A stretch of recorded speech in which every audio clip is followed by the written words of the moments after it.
Agora é Gênesis 49, versículo 8, 9, 10, 11 e 12. 4 versículos só para um, irmão. É claro que não dá para mim estar falando com vocês de tudo, eu estou falando só por alto, que o tempo é curto, né? Mas todo domingo a gente está falando de um específico. Vou continuar falando, porque tem muita coisa a ser dita. Versículo 8 diz assim: Judá, a ti te louvarão os teus irmãos. A tua mão será sobre o pescoço de seus inimigos. Os filhos de teu pai a ti se inclinarão. Judá é um leãozinho da presa. Subiste, filho meu. Encurva-se e deita-se como um leão e como um leão velho. Quem o despertará? O cetro não se arredará de Judá, nem o legislador dentre seus pés, até que venha o quê? Interessante. Será o que é isso? E a ele se congregarão os povos. Ele amarrará o seu jumentinho à vide, e o filho da sua jumenta a cepa mais excelente. Ele lavará as suas vestes no vinho e a sua capa em sangue de uvas. Os olhos serão vermelhos de vinho e os dentes brancos de leite. Ele está falando de prosperidade, de abundância, ele está falando de vida abundante, mais o que ele está dizendo aqui. Mas veja bem, o que nós podemos falar de Judá? Quando ele nasceu, sua mãe, que foi a Lia. Aliás, irmão, você sabia que o Jacó, ele era analfabeto? Vocês sabiam? Porque ele amava Raquel e não Lia. Então, o Jacó,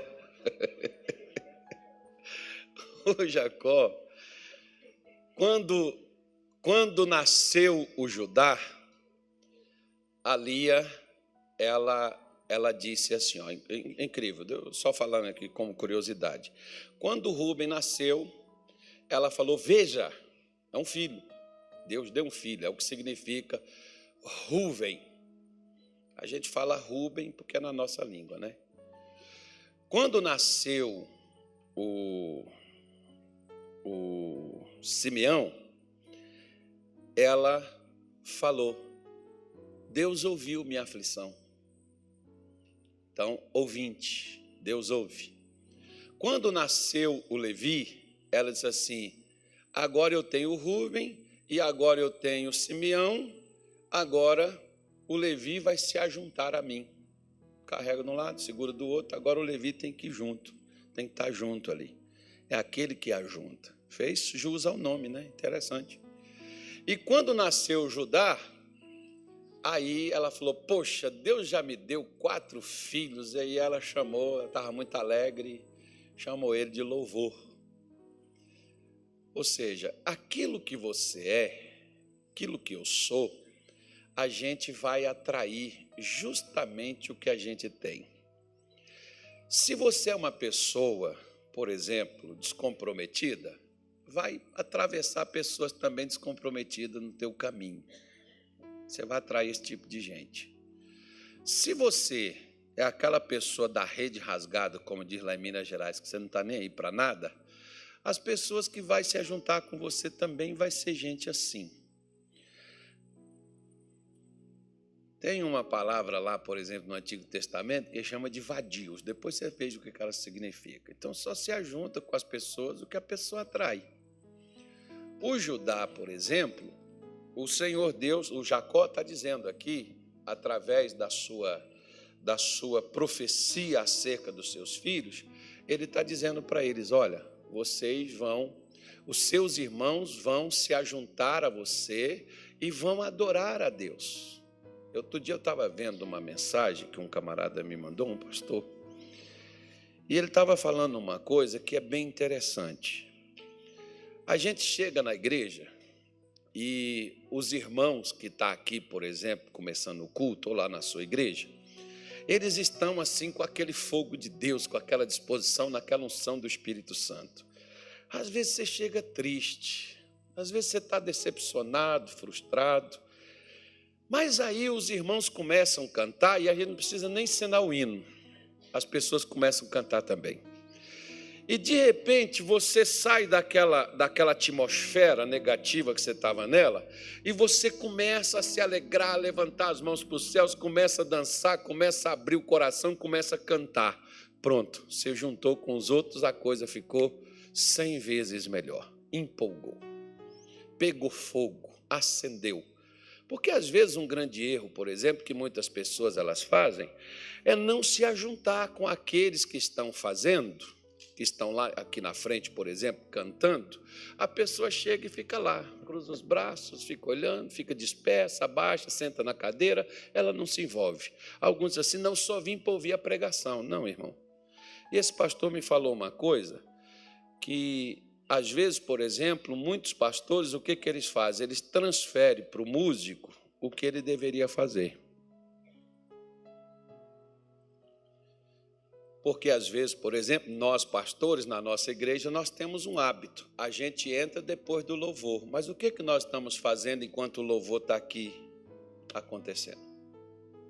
Então, você está deixando que o cantor, que o ministro de louvor, faça o que você deveria fazer.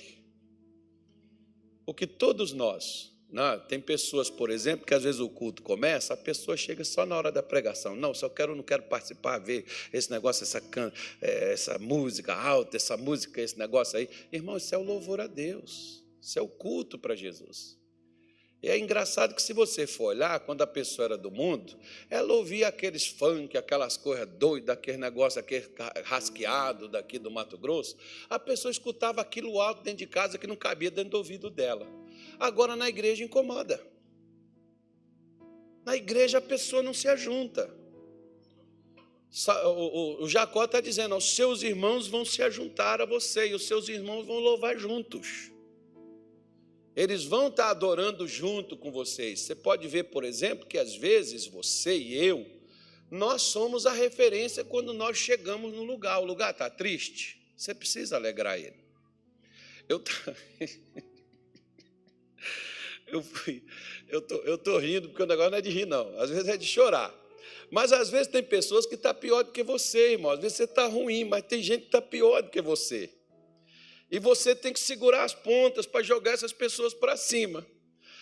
Eu estou lá fazendo o velório da minha mãe, e eu estou falando do que a minha mãe foi, o que a minha mãe fez. A minha mensagem foi essa. O que ela levou? O que ela deixou neto, deixou filhos, deixou bisnetos, deixou uma casa e deixou um sítio. Foi o que ela deixou, mas o que ela levou? Eu entrei nesse assunto para falar o que você leva quando você vai embora. Qualquer um, era minha mãe. Então eu estava falando.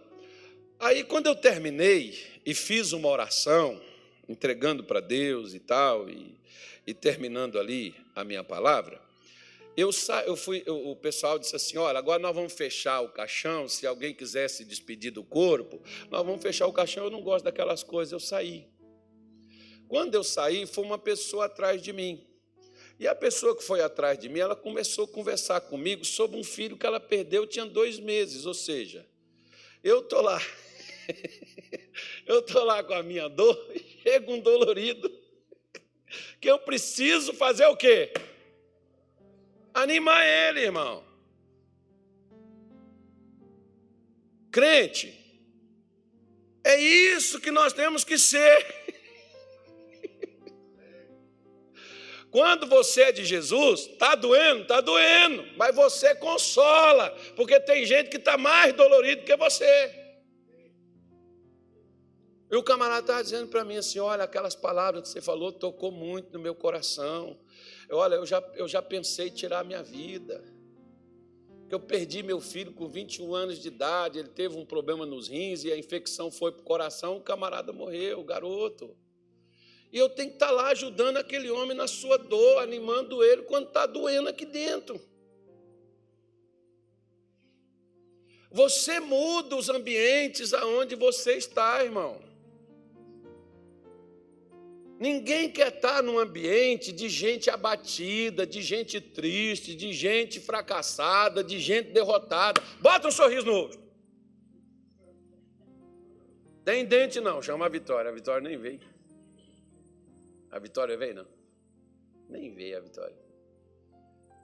Deve ter ido cuidar da família. Né? Nem veio, já ia arranjar um monte de dente para ela aqui agora. Aí, perdeu. Aí o que acontece? Você pega, né? Você muda o ambiente aonde você está, dependendo do que você faz. A tribo de Judá, os descendentes de Judá, eles eram esses camaradas que tinham essa condição de mudar situações. Como aconteceu, por exemplo, eu disse para você que foi o Judá que teve a ideia de não matar o José, mas vender ele para os ismaelitas e levar para o Egito. Interessante, né? Mas você vai ver que a vida do Judá, coitado, virou de cabeça para baixo quando ele começou a descer a ladeira. Ele casou com uma mulher cananeia, porque ele não conseguia conviver com a culpa de não ter defendido o irmão, indefeso, inocente, e de ver seu pai chorar pelo seu irmão. Ele então sai de perto de seu pai e casa com a mulher cananeia. Deu tudo errado, perdeu ela, a mulher morreu, teve 2 filhos. Com essa mulher, 3 filhos, na verdade. Os 2 filhos dele morreu. E eram gêmeos, morreu. Mas antes deles morrerem, eles casaram com uma jovem. E nenhum dos filhos dele queria ter o quê? Família. Será por quê, né, irmão? Será por quê? Nenhum dos filhos dele queria ter descendência. E os 2, a Bíblia diz que o Senhor fez o quê? Os matou. Jesus. Fala assim, Deus tenha misericórdia. Mata não, Senhor, dá mais uma chance. Então, às vezes, por exemplo, irmão, Deus quer que você faça algo, você está no lugar para desempenhar algo e você não faz. Não vou falar mais nada. Já dei a senha. Porque era costume, era para ser feito e eles não fizeram. Nós não podemos só ocupar um lugar e sermos um tampão. Nós somos a solução onde nós estamos. Você é a solução onde você está. Quando eu vejo essas histórias do que aconteceu comigo, eu fiquei vendo assim, por exemplo, quando Deus chegou para o profeta Ezequiel e falou assim para ele, a sua mulher vai morrer, mas eu não quero que você bote uma lágrima nos olhos. Nem vista roupa de luto, não. Nem para ninguém estar sabendo do que aconteceu com ele. Era para ele passar. Será que Ezequiel não amava sua esposa? Claro que ele amava. E por que Deus fez ele fazer aquilo? Porque a gente tem que depender de Deus, irmão. Quando você depende de Deus, Deus te fortalece, Deus te renova, Deus te abençoa, Deus te capacita, Deus te ajuda, Deus te encoraja. Mesmo que ninguém fale nada com você, Deus vai trabalhar, Deus vai fazer isso por você. Às vezes as pessoas perguntam assim, pastor, como é que o senhor consegue? Um camarada falou assim, quem é aquele que está falando? É filho dela. Ele é filho dela e ele consegue fazer isso? Eu não consigo, irmão, mas com Deus eu posso fazer e posso mudar aquele ambiente triste, aquele ambiente ruim onde está ali. Eu fui colocado para isso, eu fui trazido para isso. Você foi colocado na igreja para mudar os ambientes, irmão.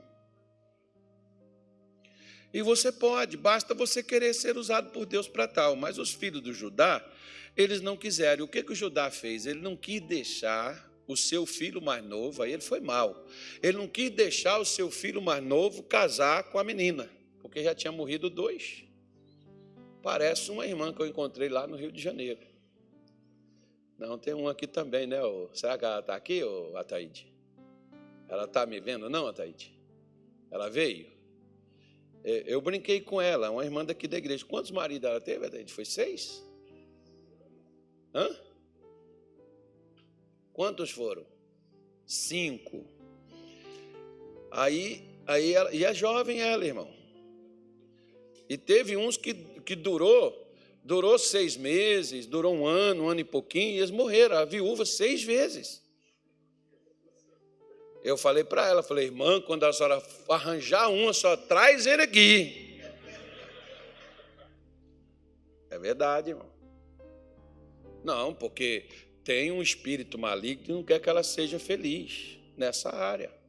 Às vezes a pessoa, ela não tem culpa disso, não. Você sabe o que acontece? Tinha uma moça, por exemplo, aqui, que uma moça não, uma senhora, ela foi casada, ela perdeu 6 filhos, aborto espontâneo.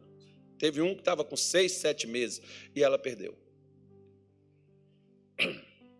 Quando eu cheguei aqui, ela me contou essa história. Eu falei para ela, próxima vez que você engravidar, você vem comigo. Aí ela engravidou, ela veio comigo. Eu fiz uma oração nela. Demônio, você que está matando os filhos dessa mulher. A partir de agora, esse aqui eu estou consagrando no ventre dela. Qual o nome dele, irmã? Se for homem, qual o nome vai ser? Fulano. Então, Jesus, está aí dentro, está na tua mão, fulano. Irmão, o menino nasceu, era homem.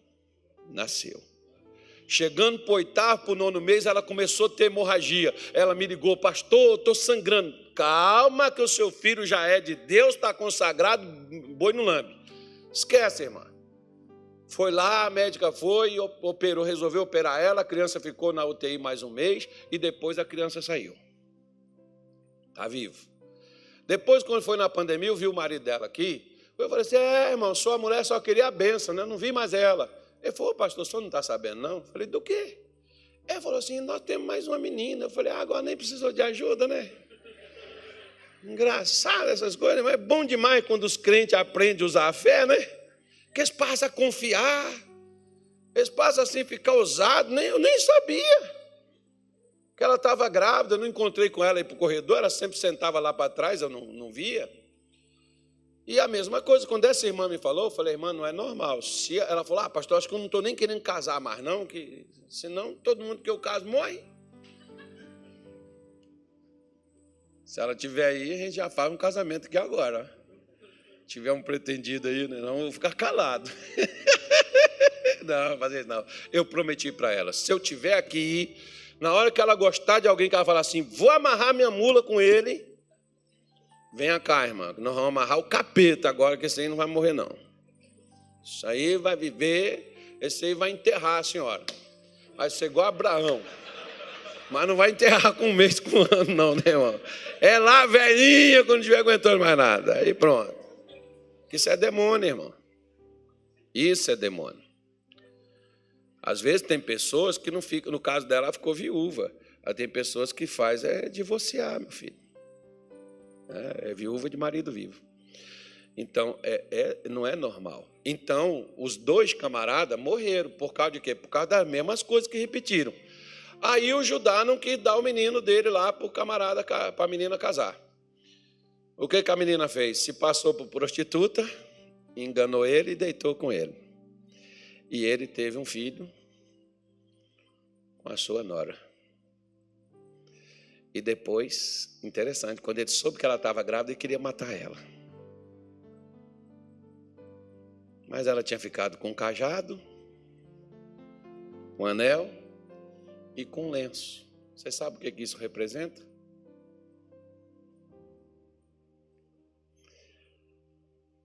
Verifica o que era isso. Foi o que o Judá perdeu.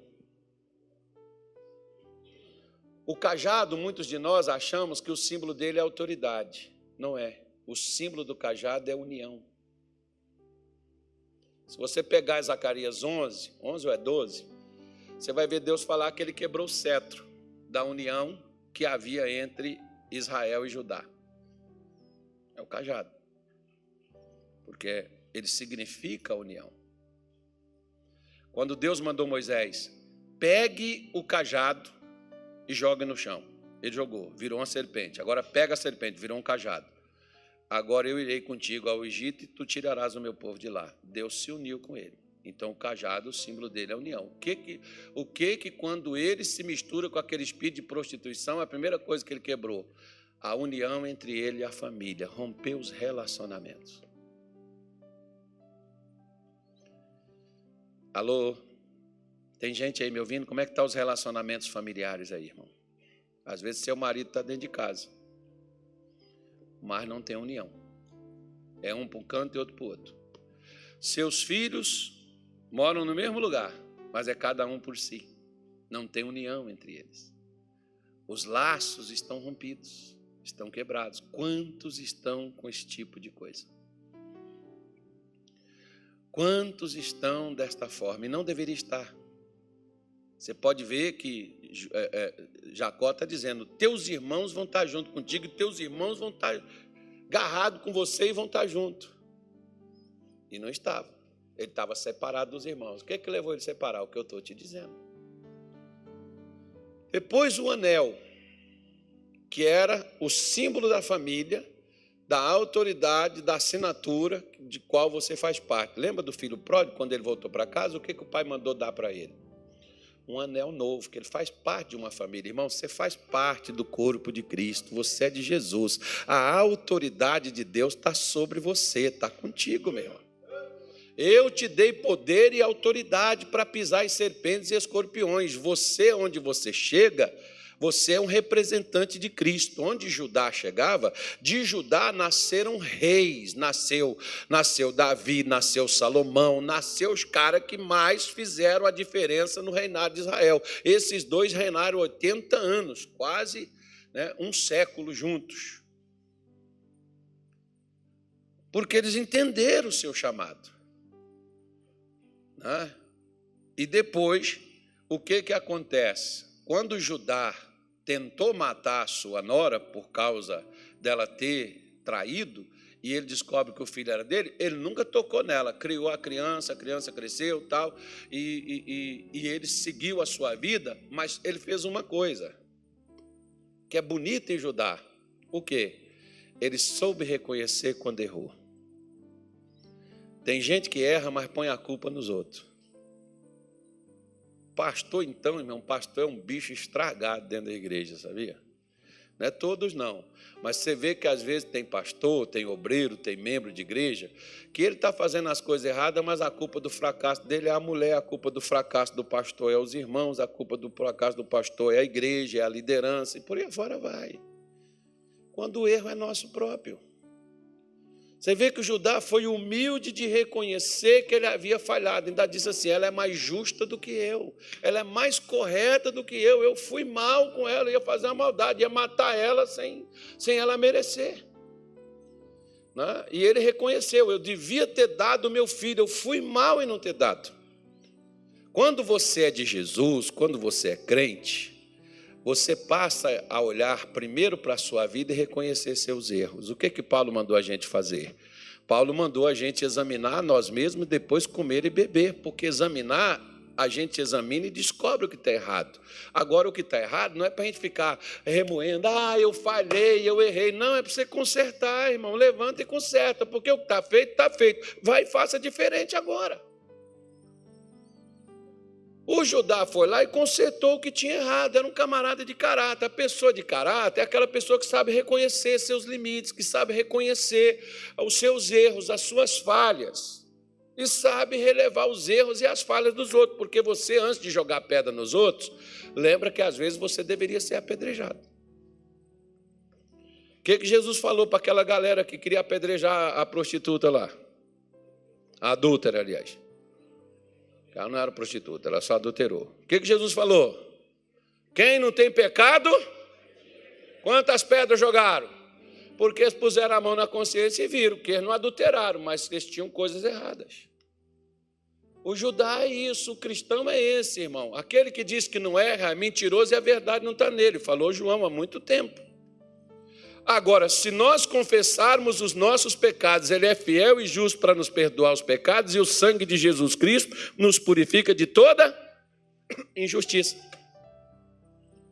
Então Jesus purifica de todo pecado, de toda iniquidade. O bonito de Judá é que ele errou, falhou, mas também ele consertou, levantou a tal ponto de se tornar de onde veio o nosso Salvador. Você já pensou se Judá não conserta? Jesus não tinha vindo. Eu e você não estaria aqui. A vida seria outra. Já pensou? Olha para cá. Vou colocar a responsabilidade na sua mão. Tem gente pelo mundo afora aí, irmão, que se você não consertar vai se perder e o sangue delas vai ficar na sua mão. Porque era você que Deus iria usar para alcançar elas. Mas se você não conserta, você fica devendo. Olha assim para as suas mãos assim. Viu nada não? Então coloca Apocalipse capítulo 13, versículo 14. Capítulo 7, versículo 13 e 14 na tela para mim. Quem está aí? O Aguinaldo, é? Ô Aguinaldo, é tu que está aí? Poxa, Aguinaldo, parabéns. E um dos anciãos me falou dizendo: estes estão vestidos de vestes brancas. Quem são eles e de onde vieram? Eu disse-lhe: Senhor, tu sabes. E ele disse-me: sabe, estes são os que vieram da grande tribulação. Lavaram as suas vestes e a branquearam no sangue do Cordeiro. Aleluia. Olhou para suas mãos? Não só as mãos estão limpas, mas as vestes também estão lavadas no sangue do Cordeiro de Deus, que foi derramado para purificar os nossos pecados. Por isso Jacó falou de uma forma profética, dizendo: ele vai lavar suas vestes no sangue da uva. Quanto tempo Jacó falou aquilo, irmão? Quantos anos depois veio Jesus cumprir o que ele havia falado? E João está aí dizendo que agora está disponível para a gente, para nós. Errar, meu pai dizia assim para mim: meu filho, errar é humano, todo mundo erra, a burrice é insistir no erro. Se você tem errado, e se você tem feito coisas erradas, e se o seu coração te cobra por isso, eu quero dar a você um versículo aqui para consertar isso hoje. Vamos embora? Bora? 1 de João, capítulo 3, versículo 20. Gosto demais desse versículo. Ele diz assim: sabendo que se o nosso coração nos condena, maior é Deus do que o nosso coração e conhece todas as coisas. Deus sabe até por que você fez e o que você sente e por que você está assim. Versículo 21, para ficar melhor. Amados, se o nosso coração não nos condena, temos confiança para com Deus. Por que Deus não quer? Por que Jesus me lava e me purifica? Para mim não me sentir condenado, para mim ter inicialmente. Se você tem medo dos demônios, e se você tem medo do mundo, é porque você também tem medo do seu Deus, do seu Pai. Porque com ele você salta muralhas, com ele você destrói exército, com ele você é mais do que vencedor. Então, se Deus é por nós, quem será contra nós? Quando você não tem condenação no seu coração, você não tem medo de enfrentar adversidades e nem dificuldades, porque você sabe que Deus está do teu lado. E com Deus você supera qualquer adversidade.